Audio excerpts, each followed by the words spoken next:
Capítulo 32 Pistas.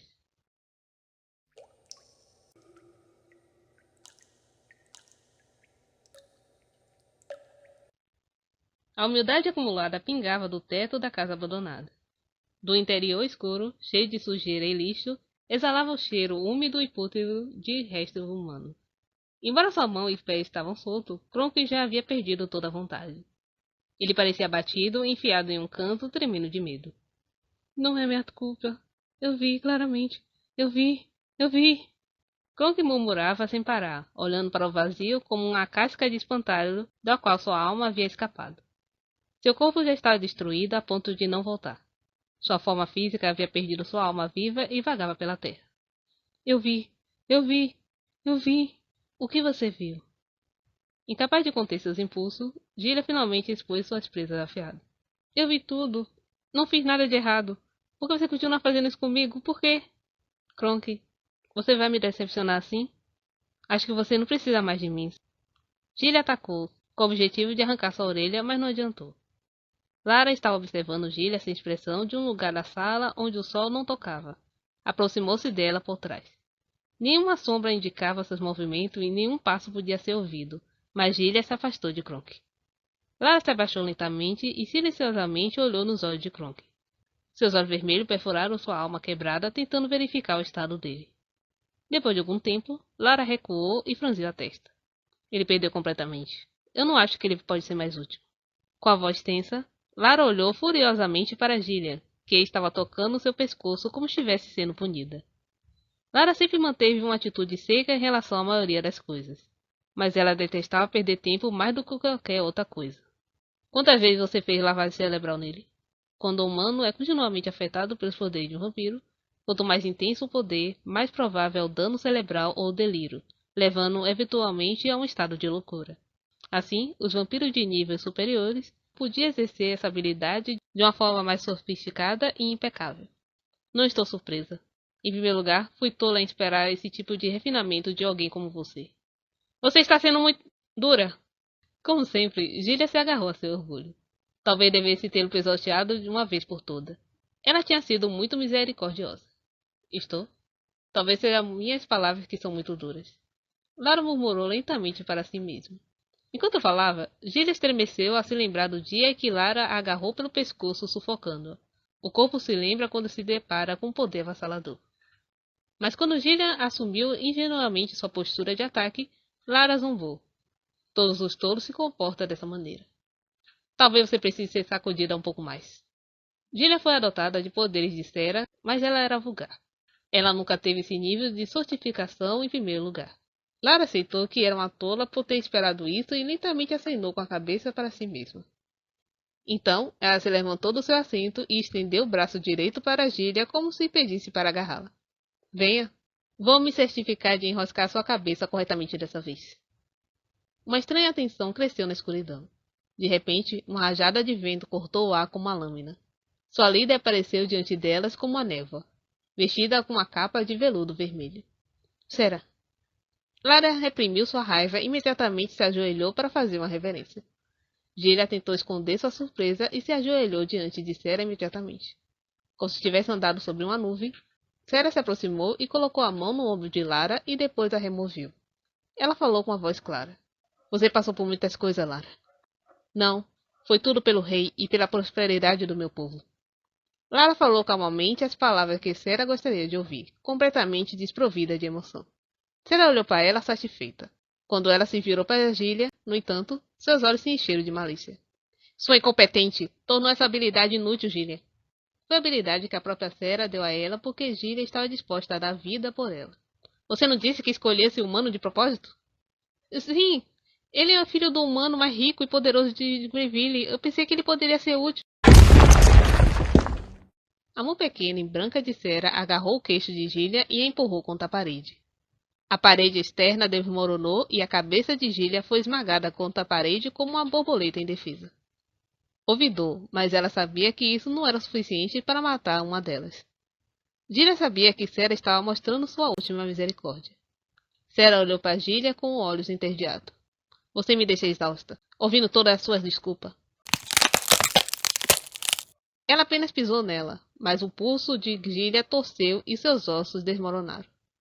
Sarah passou por cima de Gília enquanto ela rolava no chão segurando seu pulso distorcido e se aproximava de Kronk no canto. Ela agarrou pelo queixo e virou a cabeça para verificá-lo.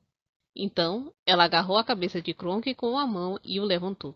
Por favor, me perdoe. Tenha piedade. Eu não fiz nada. Nada. Eu disse que vi. Eu vi. Kronk implorou por uma pessoa delirante, esfregando as duas mãos como se estivesse rezando. Sarah baixou o olhar como se estivesse olhando para uma praga e falou com uma voz fria e seca. Pobrezinho. Então Sarah afrouxou seu aperto, liberando Kronk e mostrou seu verdadeiro poder. Foi apenas um breve momento, mas conforme ela usava mais os seus poderes, os olhos de Kronk, que havia sido temporariamente liberado da poderosa lavagem cerebral, relaxaram. Agora, criança, fale. O que você viu? Uma fera. Uma besta. Interessante. Apenas uma? Vários. Eles eram fortes, muito fortes. Cuidado, eles não são fracos. Eles são monstros. Eles são todos monstros. Sarah murmurou sem parar e gentilmente passou os dedos pelos lábios de Kronk. Você fez bem. Agora você pode descansar. Vou conceder misericórdia bebendo seu sangue depois que você morrer. Ele poderia descansar. Ele poderia ser livre. Lágrimas de alívio encheram os olhos de Kronk. Obrigado! Obrigado! Obrigado! O pescoço de Kronk quebrou na mão de Sarah e ele caiu para a frente como uma rosa murcha. Tirar a vida de um humano era tão fácil com suas mãos. O nascimento e a morte de um nobre humano foram completamente pisoteados por predadores. Precisamos de mais lobisomens jovens. Só um pouco mais agora. Sarah olhou além das luzes do sol. Seus olhos eram tristes, o que contrastava com sua frieza. Assim que eu pisar no sol, tudo será perfeito. Então governaremos a noite e o dia. Ela murmurou para si mesma que isso iria acontecer. Então ela acenou para Lara com o queixo, e Lara se ajoelhou diante dela. Sarah se abaixou e sussurrou em seu ouvido. Precisamos chamar essas crianças. Você está pronta? Sim, Sarah. Tudo vai funcionar como você planejou. Naquele momento, ela sentiu um conteúdo inigualável. Najak levava o patrulhamento muito a sério.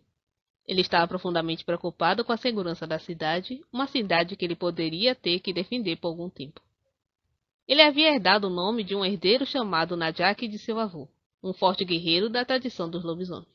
Giri sempre dizia que o nome de Najak era um motivo de orgulho para ele e seus irmãos. Desde muito jovem, Najak era um raro lobisomem que pensava seriamente sobre as tradições do lobisomem. Khan seguiu o caminho enquanto olhava para as costas de Najak. Você está realmente procurando por algo? Khan perguntou. Najak, que observava cuidadosamente os arredores, virou-se para olhar para Khan. Que tipo de pergunta é essa? Tem certeza de que o que você está procurando é simplesmente o culpado? Najak sabia o que Khan estava realmente perguntando. Ele tinha certeza que Khan pensava que esse culpado poderia realmente ser algo que não era humano. Giri disse que o trabalho de vocês é proteger essa cidade, encontrar o culpado e salvar alguém. Isso mesmo. Esse é o nosso trabalho. É algo em qual temos que conviver. Najak simplesmente assentiu sem negar nada. Mas isso foi difícil para Khan entender. E ele permaneceria no escuro se ele não perguntasse por que isso era algo que eles tinham que fazer. Sabendo que isso não poderia alcançar um ao outro, Najak não teve escolha a não ser falar para Khan dessa maneira. Você está curioso o que estamos procurando? Najak perguntou como se estivesse prestes a lhe dizer a resposta. Mas Khan não respondeu imediatamente. Ele poderia estar pensando em todas as situações em que ele poderia ter sido responsável quando ouviu a resposta. Najak soltou um suspiro silencioso enquanto esperava pela resposta de Khan.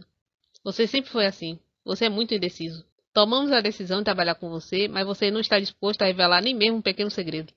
Khan não teve nada a dizer em resposta. Ele não podia nem oferecer uma explicação. Qualquer que fosse o segredo que ele guardava, como ele poderia explicar algo a Najak que nem ele entendia? Não tenho intenção de criticar. Mas, já que você decidiu se juntar a nós, faça sua parte, Khan.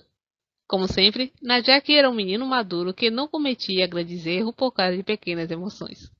Depois de dizer o que Khan mais precisava ouvir, ele voltou a andar silenciosamente.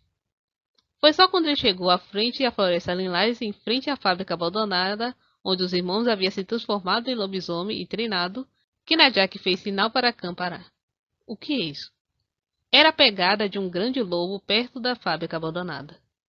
Najak percebeu instantaneamente que era muito maior do que qualquer um dos irmãos. Era um variante? ou um lobisomem adulto como um Giri. Eles certamente nunca sentiram o cheiro de outro Lupusgaro como eles na proximidade da cidade, mesmo quando patrulhavam. Outra coisa que veio à mente foi o cheiro que Enzi sentiu na noite de lua cheia. O cheiro poderia ser de uma espécie semelhante, mas também diferente, mas era claramente um lobisomem. Lupusgaro frequentemente exalava um cheiro quente e saboroso, mas o cheiro que eles sentiram naquele dia era tão fresco e verde quanto a grama molhada do estepe de Mahaba. O que poderia ser? Acho que eu preciso ligar para Giri. Foi então que Najak, que estava imerso em seu pensamento, olhou em volta novamente e pegou seu celular. Quando o olhar de Najak se desviou para o silêncio, ele viu o cão parado, congelado, diante da pegada de um grande lobo.